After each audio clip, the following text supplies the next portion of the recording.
My girlfriend always said, "You're too sensitive. Learn to take a joke," when she insulted me publicly again and again. So I started joking back about her cooking, her driving, her career. When she got upset, I said, "Too sensitive. Learn to take a joke." The day she realized she'd created a monster. I, 26 male, am sitting here wondering how the hell my relationship turned into a psychological experiment on double standards. My girlfriend Natalie, 28, and I have been together for 2 years. She's objectively attractive, works in fashion marketing, and has this whole brutally honest persona that her friends eat up. Problem is, her only goes one direction. It started small. Little digs at parties. "This is my boyfriend Alex. He's in accounting. I know. Thrilling, right?" At least he's consistently boring. Everyone would laugh. I'd force a smile. Later I'd tell her it bothered me. "Oh my God, you're so sensitive. It's just a joke. Learn to laugh at yourself." Then it escalated. Last month at her friend's engagement party, Alex wanted to wear his blue shirt, but I told him it makes him look like a Best Buy employee. He still wore it. Can you believe it? Now everyone's gonna ask him where the electronics section is. 60 people laughed. I stood there holding my drink, feeling like an idiot. In the car after, "That was humiliating, Nat." "Babe, you're being dramatic. It's called having a sense of humor. Maybe if you didn't take everything so personally, you'd actually be fun at parties." The pattern was always the same. She'd mock me publicly, I'd express hurt privately, she'd call me sensitive, dramatic, boring, I'd apologize for overreacting. Repeat. 3 weeks ago she did it at my company dinner. My workplace event. Alex is so cute he practiced his presentation for 3 days. 3 days for a 5-minute quarterly report. I told him nobody cares about spreadsheets that much, but he insisted on being prepared. He even made note cards. My boss was there, my team was there, everyone gave those awkward sympathy laughs. That night I didn't say anything. I just made a decision. If jokes at your partner's expense were just having fun, then let's have some fun. Update 1. Started small the next morning. She made breakfast. Scrambled eggs that were basically rubber. "Wow, babe, these eggs are interesting. Did you use them to practice your tennis serve first?"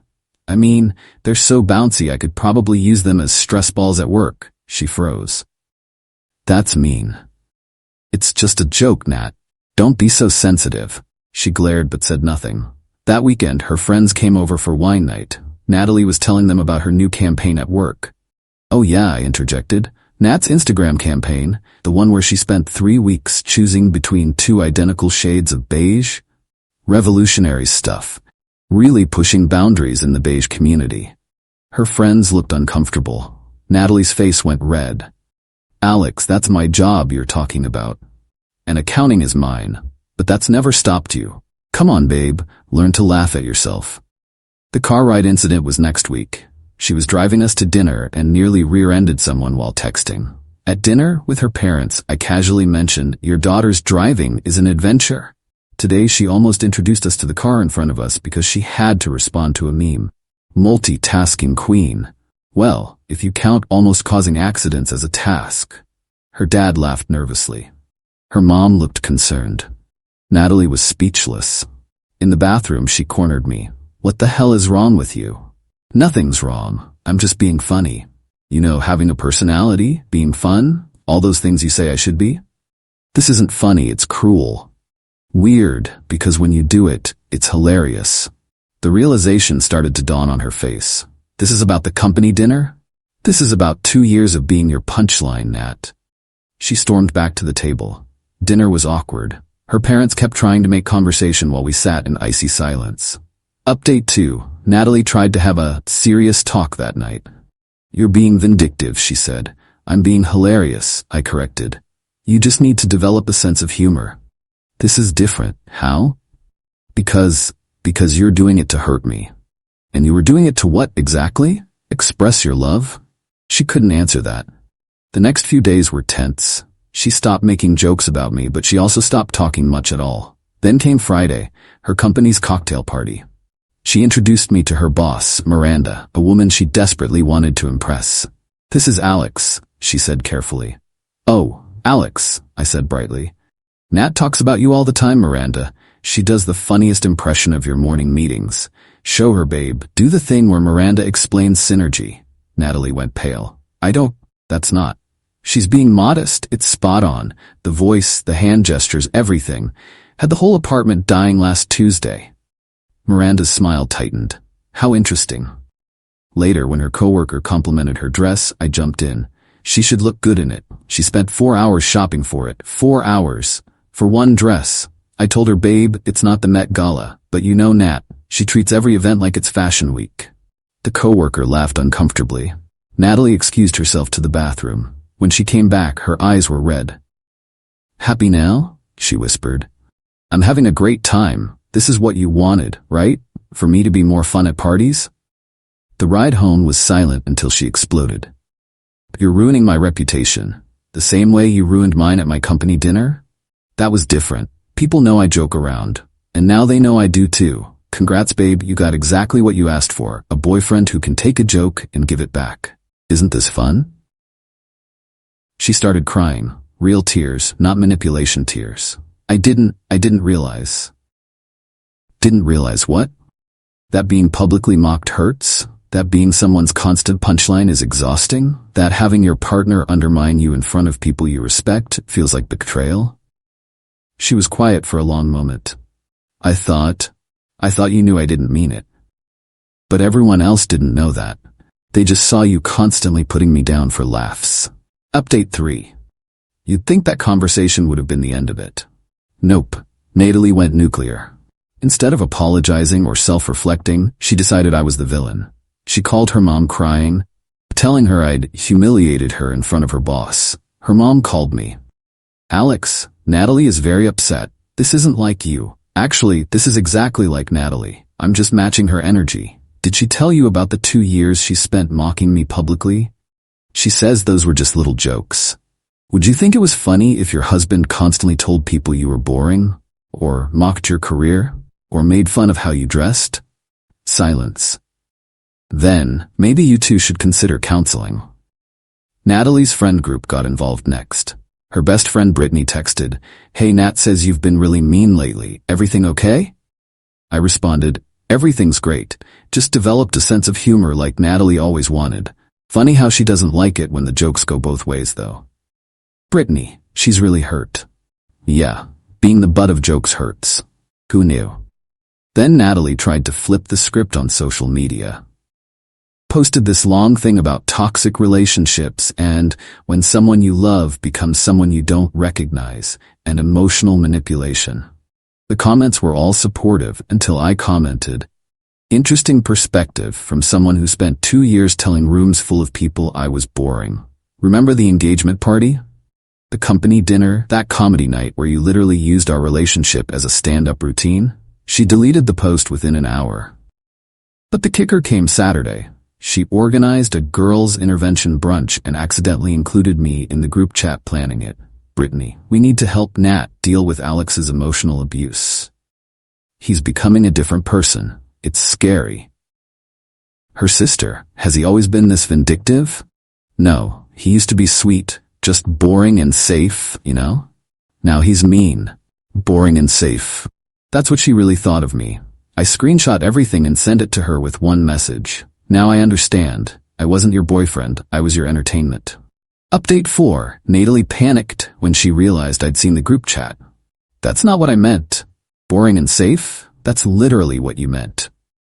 I meant reliable, stable. You meant boring and safe, someone you could mock without consequences because I was too sensitive to fight back." She tried damage control, showed up at my office Monday with lunch, acting sweet. My coworker James saw her and said, "Oh hey, it's the comedian.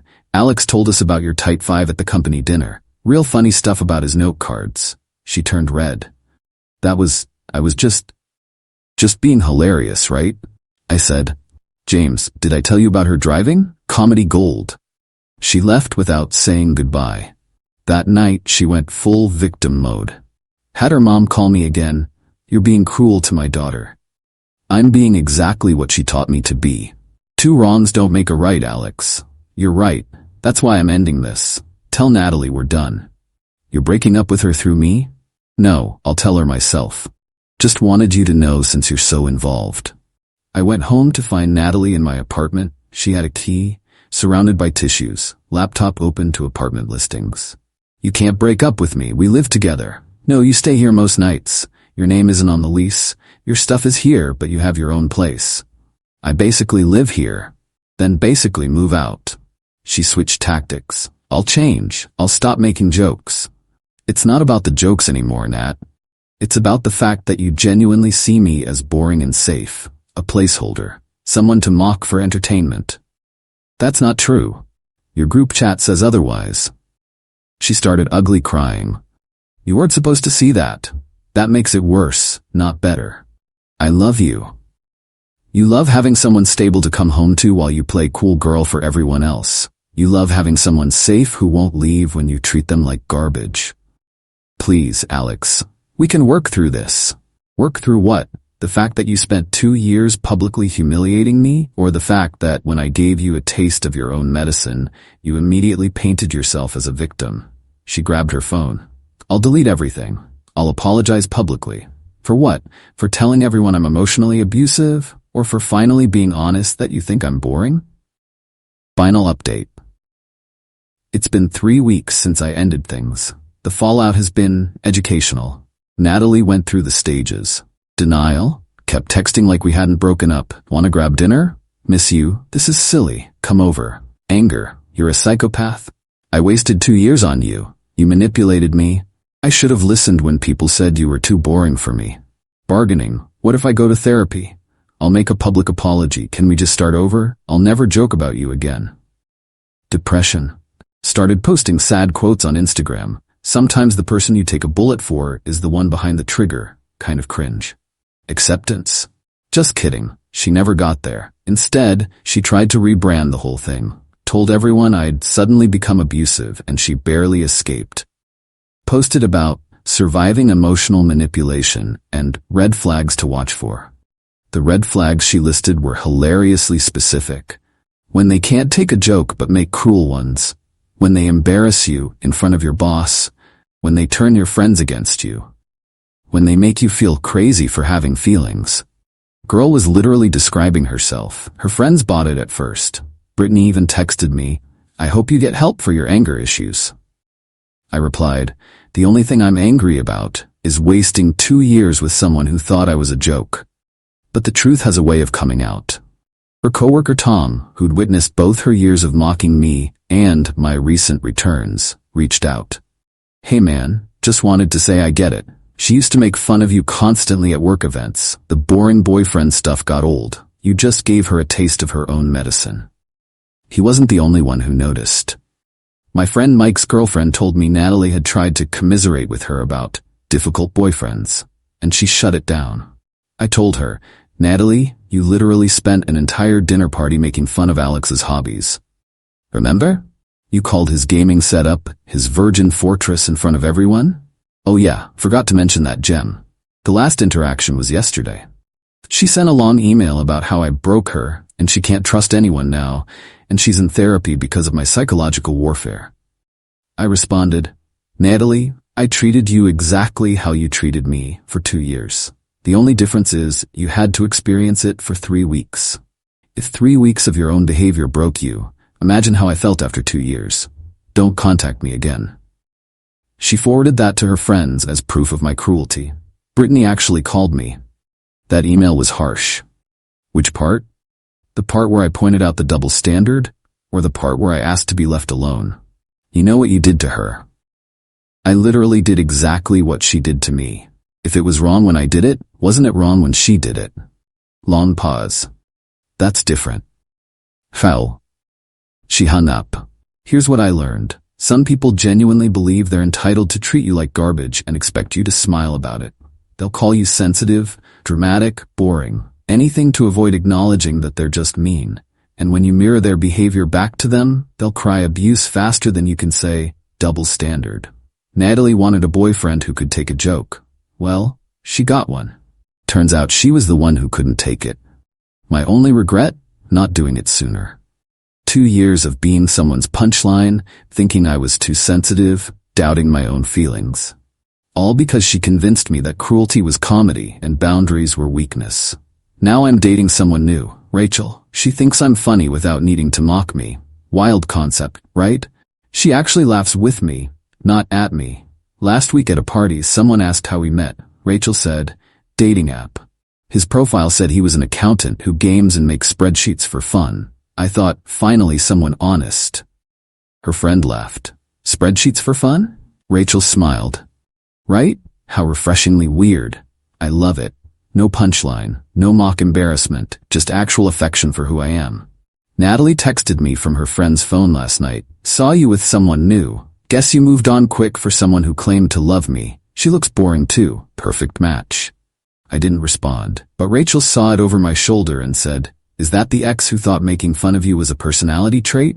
Yeah. Sad. Imagine being so insecure you have to put down partner for laughs. Exactly. Oh, and the best part? Natalie's new boyfriend apparently broke up with her after 3 months because, wait for it, she kept making jokes about him in public and he couldn't take a joke. Sometimes karma doesn't need any help. It just needs time.